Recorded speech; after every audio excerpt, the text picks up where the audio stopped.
I got my first job in the professional salon industry at age 13, working every Saturday and holidays in the local hair salon in the south of England, small village where I grew up. And the reason I started working at 13 was I needed to get allowance, pocket money, as we call it in the UK.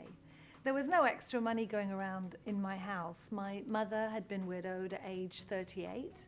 She raised 4 girls on her own. She was a nurse. She fell back on her training to keep the family together. And so we all knew, my 3 elder sisters and myself, that we were going to have to be financially independent pretty quickly. So I wanted to go out with my friends. I wanted to have pocket money, and I heard that the local hair salon could hire you perhaps when you were under the age of 15 and a half, which was the legal age to work a full day. And sure enough, that proved to be true. So I walked in, got the job in my school uniform, and I started the next Saturday, and I couldn't be seen on the floor because I was underage. So my job was completely in the staff room. And anyone who's been in the salon industry for any longer than 10 minutes knows all about the activity in a staff room of a busy salon. I was doing the laundry, I was washing up cups, I was washing out perm rods, taking out the end papers, and my job every Saturday afternoon was to go through a big box of hair that had been swept up during the week, and I would literally sit with it between my legs and go through the hair and pick out all of the Kirby grips, or bobby pins as we call it in the United States, and fine pins from all the updos. This was the early 70s, and so updos were still all about everything.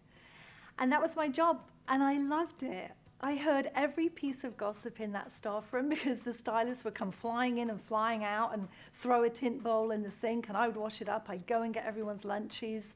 I was up for anything. I was ready to work hard, and when the salon closed at 5 o'clock on a Saturday, I would go out with methylated spirits and start cleaning off all the mirrors and all of the counter surfaces and then the shampoo bowls and tidy everything up, and I'd leave about 7. And I fell in love with the industry right there and then. And I knew that my future career was going to be in the salon industry. I didn't quite know what it was going to be. I thought it was going to be as a hairstylist.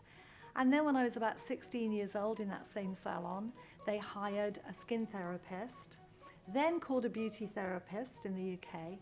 And when I met Belinda, I knew I'm going to become a professional skin therapist. And so I left high school. I went straight to study skincare.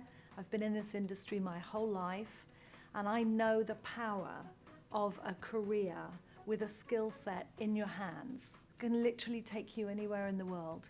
And the absolute joy of being in a career that connects your heart because you love it, and it connects your head because you're well educated and trained in it, and it connects that to your hands, where you have the power to use human connection and human touch to just ignite not only the work that you're doing, but your sense of purpose in why you're doing it.